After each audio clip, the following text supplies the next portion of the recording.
Hello students, welcome to Sharp class. आज पढ़ते हैं मैथ्स क्लास 8th में चैप्टर नंबर 3 अंडरस्टैंडिंग क्वाड्रिलेटरल्स, चतुर्भुजों को समझना। इस चैप्टर के अंदर हमें एक्सरसाइज करने से पहले कुछ बेसिक कॉन्सेप्ट समझने बहुत जरूरी हैं। तो सबसे पहले हम समझते हैं एक प्लेन सरफेस क्या होता है। प्लेन सरफेस के लिए आप ऐसा समझिए कि एक पेपर जिस पे हम ये लिख रहे हैं, ये हमारा प्लेन सरफेस है, या समतल एक ऐसा पृष्ठभाग कह सकते हैं हम जिसके ऊपर हम कोई भी आकृति बना सकते हैं। अब नेक्स्ट पॉइंट देखते हैं जो कि है हमारा प्लेन कर्व। प्लेन कर्व को हिंदी में समतलीय वक्र कहते हैं। इसको आप इस तरह से समझ सकते हैं कि जब हमारी पेंसिल बिना उठाए हम कोई भी आकृति बना सकते हैं तो हमारी ये सारी समतलीय वक्र आती है।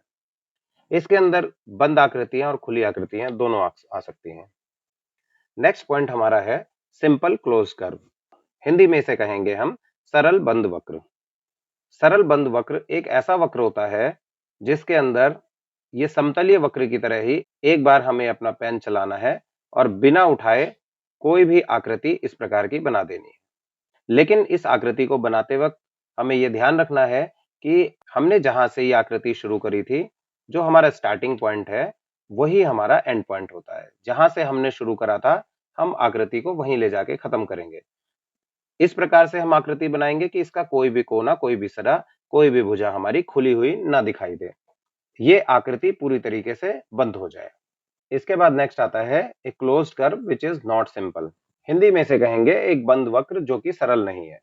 इसके लिए भी हमें ये देखना है कि जो वक्र हमारा बंद हो लेकिन सिंपल ना हो। इससे पहले वाले बंद वक्र में अगर हम ध्यान से देखें तो हमारा कोई भी लाइन इसमें ओवरलैप नहीं कर रही है। जहां से हमने शुरू करा एक सिंपल भुजाओं के साथ इसने पूरी आकृति बना ली। जहां से ये शुरू हुई वहां पे ही ये खत्म हो गई। लेकिन अगर हम कोई आकृति ऐसी बनाए जिसके अंदर हमारी ओवरलैपिंग हो जाती है, जैसे कि ये आकृति हो गई, इसके अंदर हमने देखा कि यहाँ पे हमारी दो लाइन क्रॉस हो गई है, तो ये बंद तो है आकृति, लेकिन ये हम सरल नहीं कहेंगे इसको। इसके बाद नेक्स्ट देखते हैं हम ओपन कर्व या खुला वक्र। ये हमारा बहुत आसान है कि कोई भी हमारी आकृति जिसके स्टार्टिंग पॉइंट और एंड पॉइंट हमारा अलग अलग हो, या ये हम कह सकते हैं कि कोई भी आकृति ऐसी जिसके अंदर ये पूरी तरह से बंद नहीं है। यहाँ हमारा स्टार्टिंग पॉइंट है, ये हमारा एंड पॉइंट है, और ये दोनों आपस में मिले हुए नहीं है, ये दोनों बिल्कुल अलग अलग हैं। तो ऐसी आकृतियों को हम खुली आकृति कहेंगे। नेक्स्ट इसमें देखते हैं नॉट अ सिंपल कर्व। एक ऐसी आकृति जो कि सरल वक्र नहीं है। इसके लिए हम देखते हैं, बुक में हमारा एग्जाम्पल दिया हुआ है, इस तरह की आकृति, ये हमारी not a simple curve category में आएगा कि ये कर्व तो है लेकिन ये सिंपल नहीं है, इसका स्टार्टिंग पॉइंट और एंड पॉइंट अलग अलग है, इसलिए हम इसे नॉट अ सिंपल कर्व कहेंगे। इस चैप्टर में आगे दिया हुआ है पॉलीगन्स। पॉलीगन्स मतलब बहुभुज होता है। पॉलीगन एक ऐसी आकृति होती है जो सीधी भुजाओं से मिलकर बनी हुई होती है। इसके अंदर कितनी भी भुजाएं हो सकती हैं, 4 भुजाएं हो सकती हैं, 3 भुजाएं हो सकती हैं, 5 भुजाएं हो सकती हैं, कितनी भी भुजाएं हमारी हो सकती हैं, लेकिन इसकी एक शर्त है कि इसके अंदर सरल रेखा, सीधी रेखाएं होंगी। यदि हम इस प्रकार की कोई आकृति बना देते हैं जिसके अंदर एक सीधा सरल रेखा है और एक हमारी कर्व लाइन है, तो ये हमारे जो है बहुभुज नहीं होगी। इसको इसको हम बहुभुज नहीं कहेंगे, ये हमारा बहुभुज नहीं होगा। तो हम समझते हैं कि बहुभुज इस प्रकार की सरल रेखाखंडों से बनी हुई बंद आकृति होती है जिसके अंदर कई भुजाएं होती हैं लेकिन वो सभी सरल रेखाएं होती हैं। बहुभुज के अंदर जितनी भुजाएं होती हैं उसी अनुसार उसका नाम दिया जाता है। जैसे 3 भुजाओं से घिरी आकृति को हम त्रिभुज कहेंगे, 4 भुजाओं से घिरी आकृति को हम चतुर्भुज कहेंगे, 5 भुजाओं से घिरी आकृति को हम पंचभुज। अब देखते हैं हम किसी भी पॉलीगन का इंटीरियर एंड एक्सटीरियर किसे कहते हैं। तो किसी भी पॉलीगन या बहुभुज के अंदर का जो भाग होता है, अंदर के भाग को हम इंटीरियर या अभ्यंतर कहेंगे, और पॉलीगन के बाहर का जो सारा क्षेत्र होगा वो हमारा एक्सटीरियर या बहिर्भाग कहलाएगा। अब देखते हैं हम किसी भी पॉलीगन के अंदर डायगोनल्स या विकर्ण किसे कहा जाता है। तो अगर हम एक चतुर्भुज की बात करें तो चतुर्भुज एक ऐसा पॉलीगन या एक ऐसा बहुभुज होता है जिसकी 4 भुजाएं 4 कोने होते हैं और 4 ही कोण होते हैं इसके अंदर। तो इस चतुर्भुज के अंदर हमारा जो एक कोना है वो अन्य 2 कोनों के साथ मिला हुआ होता है।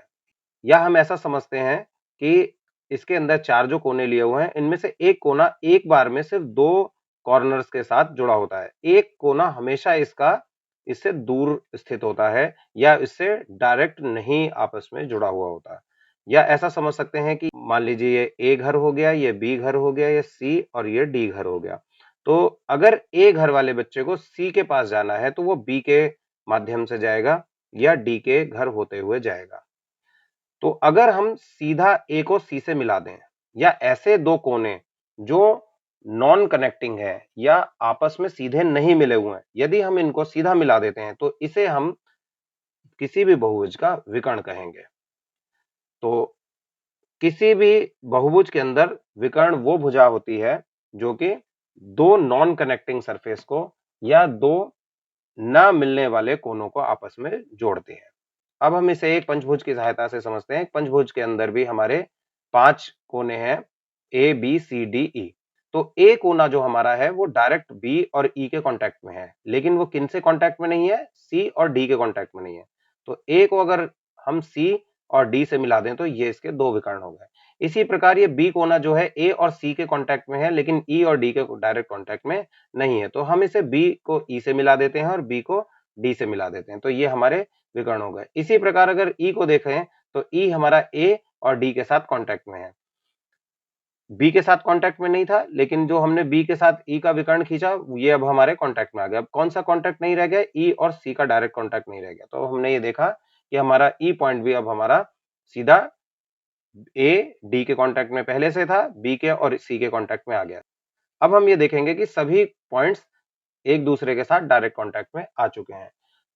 तो हम ये समझते हैं कि डायगोनल्स जो है वो किसी भी आकृति के सभी कोनों को आपस में मिलाने वाली रेखाएं होती हैं।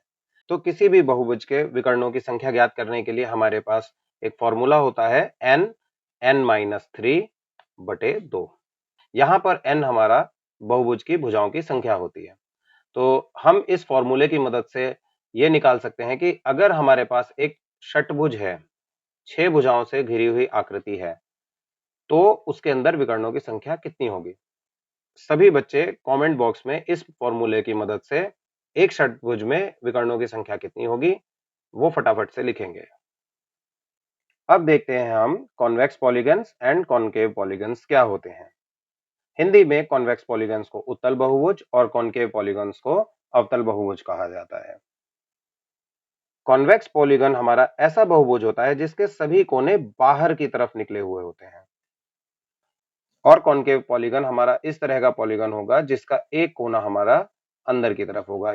या हम ये कह सकते हैं कि एक पॉलीगन जिसके सभी कोण हमारे 180 डिग्री से कम होंगे वो हमारा कॉन्वेक्स पॉलीगन कहलाएगा।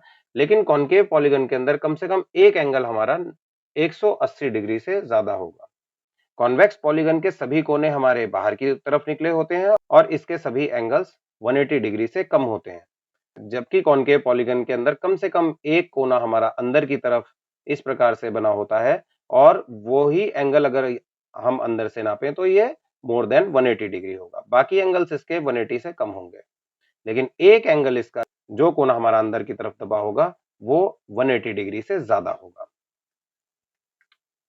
अन्य अगर उदाहरण देखें इसके अन्य उदाहरण हमारे किसी भी प्रकार के हो सकते हैं। ये हमारा एक पॉलीगन हो गया उत्तल जिसके सभी कोने बाहर की तरफ निकले हुए हैं और इस तरह के पॉलीगन को जिसका एक कोना अंदर की तरफ दबा हुआ है उसको हम अवतल बहुभुज या कॉनकेव पॉलीगन कहेंगे। नेक्स्ट देखते हैं हम regular polygons and irregular polygons क्या होते हैं। रेगुलर पॉलीगन्स को हिंदी में समबहुभुज और इर्रेगुलर पॉलीगन्स को हम विषम बहुभुज कहते हैं।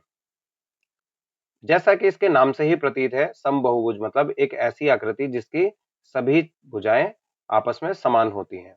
तो वर्ग एक इसका उदाहरण हो सकता है। एक समबाहु त्रिभुज भी एक इसका उदाहरण हो सकता है। इसकी सभी भुजाएं आपस में बराबर होती हैं। एक समपंचभुज भी हमारा इसका एक उदाहरण हो सकता है। इसकी भी सभी भुजाएं हमारी आपस में बराबर होंगी। इसी प्रकार हम इर्रेगुलर पॉलीगन्स या विषम बहुभुज की बात करें तो ये एक ऐसी आकृति होगी जिसके अंदर सरल रेखाएं होंगी, लेकिन यह जरूरी नहीं है कि वो सभी आपस में बराबर हों। अब देखते हैं हम एंगल सम प्रॉपर्टी या कोण योग गुणधर्म किसे कहते हैं। जैसा कि हमने पिछली कक्षाओं में पढ़ा है कि एक त्रिभुज के तीनों कोणों का योग, अगर ये कोण 1, 2 और 3 कहें तो angle number 1, angle 2 plus angle 3 is equals to 180 degree होता है।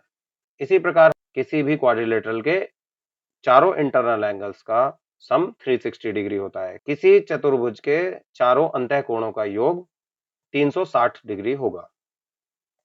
इसको समझने के लिए हम छोटा सा एग्जांपल लेते हैं। इसके अंदर हमारा ABCD हमारा एक सिंपल क्वाड्रिलेटरल है। अगर हम इसके एक डायगोनल को मिला देते हैं तो ये दो ट्राइंगल्स के अंदर डिवाइड हो जाता है और हमें यह पता है कि किसी भी ट्राइंगल के अंदर ट्राइंगल के एंगल्स का सम 180 डिग्री होता है। तो इस वाले ट्राइंगल का सम 180 डिग्री हो गया और इस वाले ट्राइंगल के भी एंगल्स का सम 180 डिग्री हो गया। तो हम इन दोनों ट्राइंगल्स के एंगल्स को अगर आपस में ऐड कर देते हैं तो 180 प्लस 180 हमारा 360 मिलता है। इसी प्रकार हम किसी भी पॉलीगन को ट्राइंगल्स में डिवाइड करके उनके इंटरनल एंगल्स का सम निकाल सकते हैं। जैसे कि हम ये देखते हैं कि हमारे पास ये पंचभुज है, तो अगर हम इसे इस प्रकार इसके दो लाइंस को मिला दें, ये 3 पार्ट्स में डिवाइड हो जाता है, part first, part second and part third. तो इस प्रकार हम एक पेंटागन को 3 अलग-अलग ट्राइंगल्स में डिवाइड करके हम उसके सभी इंटरनल एंगल्स का sum 180 plus 180 plus 180 is equals to 540 निकाल सकते हैं। ऐसे ही हम आगे अन्य पॉलीगन्स का सम निकालने के लिए एक फॉर्मूले का इस्तेमाल कर सकते हैं, जिसके अंदर होता है हमारा n-2 मल्टीप्लाई 180। यहां पर n बहुभुज के भुजाओं की संख्या होगी।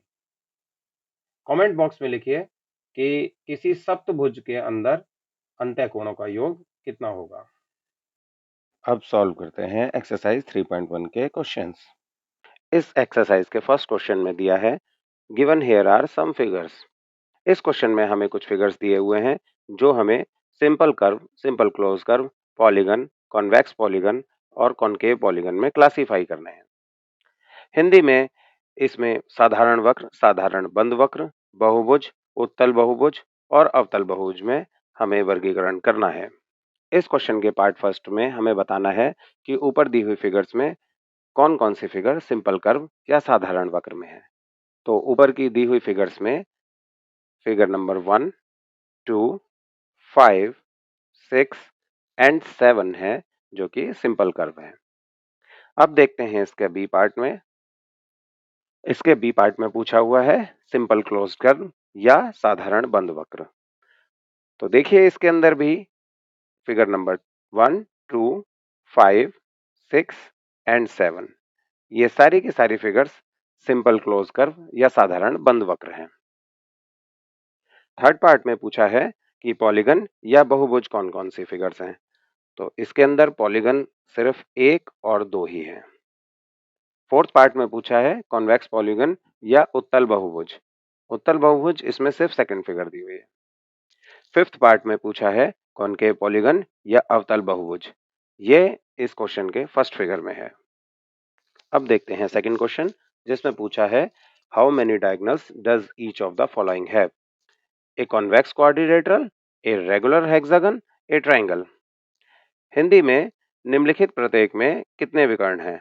एक उत्तल चतुर्भुज, एक समषड्भुज, एक त्रिभुज।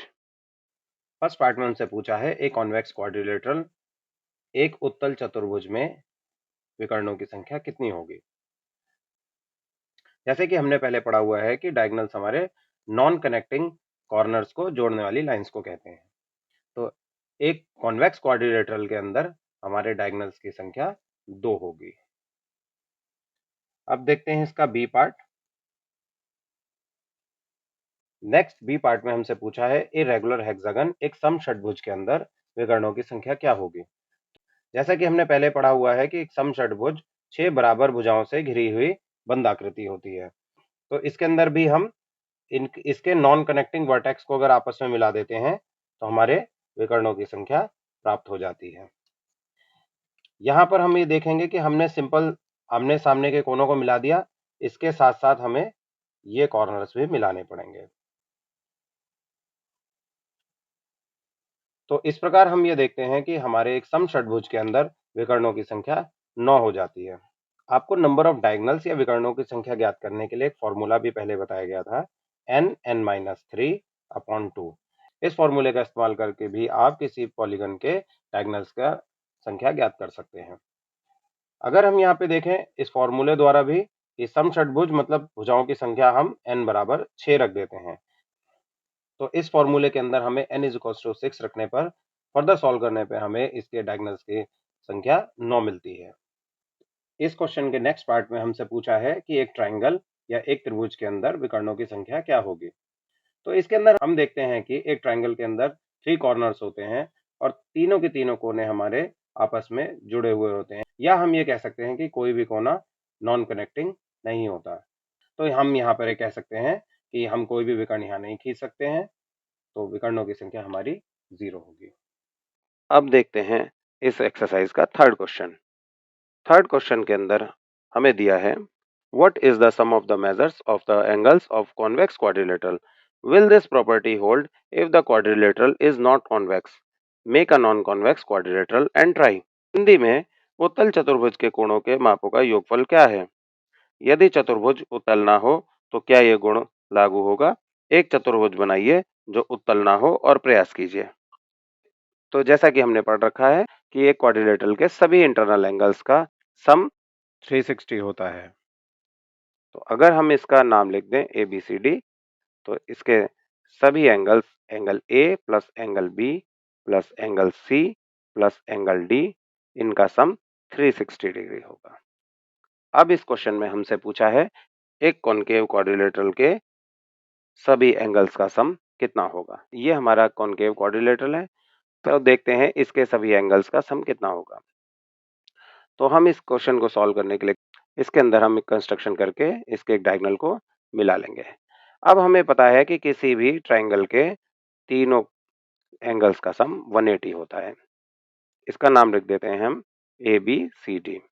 तो देखते हैं इधर से ट्रायंगल ABC का सम 180 होगा, यहाँ से इसका सम 180 होगा और इधर से भी ट्रायंगल ADC, इसके एंगल्स का सम भी 180 होगा। तो इसका 180 हो गया और इसका 180 हो गया। इन दोनों का 180 हम जब ऐड करेंगे तो हम ये देखते हैं कि इसका सम भी हमारा 360 निकलता है। तो हम ये कह सकते हैं कि हमारा क्वाड्रिलेटरल चाहे कॉन्वेक्स हो चाहे कॉनकेव हो, इसके इंटरनल एंगल्स का सम हमेशा 360 होता है। एक चतुर्भुज हमारा चाहे उत्तल हो या अवतल, उसके अंतः कोणों का योग हमेशा 360 डिग्री होता है। अब देखते हैं इस एक्सरसाइज का फोर्थ क्वेश्चन, जिसमें लिखा है examine the table, each figure is divided into triangles and the sum of the angles deducted from that. Hindi में लिखा है तालिका की जांच कीजिए, प्रत्येक आकृति को त्रिभुजों में बांटिए और कोणों का योगफल ज्ञात कीजिए। किसी भी पॉलीगन के इंटरनल एंगल्स का सम फाइंड आउट करने के लिए हमारे पास फॉर्मूला होता है n-2 इंटू 180 डिग्री। यहाँ पर n number of sides of a polygon है। तो इस फॉर्मूले का इस्तेमाल करते हुए हमें यहाँ पे फर्स्ट क्वेश्चन सॉल्व करना है। यहाँ पे n इज इक्वल टू 7 दिया है, इसका मतलब हमारा पॉलीगन हेप्टागन है, एक सप्तभुज है। तो एक हेप्टागन के इंटरनल एंगल्स का सम हमारा 900 मिलता है। इसके बी पार्ट में n की वैल्यू 8 दी हुई है। फॉर्मूले में 8 रखने पर हमें मिलता है 8 - 2 × 180 is equal to 6 × 180। Further solve करने पे हमें मिलता है इसका sum of angles as 1080। Third part में इसके n is equal to 10 put करना है। फॉर्मूले में 10 रखने पे हमें मिलता है 10 - 2 × 180 is equal to 8 × 180 and we can find our answer as 1440। D part में इसको n रखना है, तो यहाँ पे हम सिंपल अपना फॉर्मूला लिख देंगे n - 2 × 180। यही हमारा आंसर होगा। फिफ्थ क्वेश्चन में हमें दिया है what is a regular polygon, state the name of a regular polygon of 3 sides 4 sides and 6 sides. Hindi में पूछा है समबहुभुज क्या है, एक समबहुभुज का नाम बताइए जिसमें 3 भुजाएं हों, 4 भुजाएं हों, 6 भुजाएं हों। पार्ट फर्स्ट में जिसमें 3 साइड्स दिया हुआ है, 3 भुजाएं दी हुई हैं, ऐसा बहुभुज जिसकी 3 बराबर भुजाएं होती हैं उसे हम इक्विलेटरल ट्रायंगल कहेंगे। इसके बी पार्ट में हमसे पूछा है 4 साइड्स का रेगुलर पॉलीगन क्या होगा। 4 इक्वल साइड्स वाले क्वाड्रिलेटरल को हम स्क्वायर कहते हैं।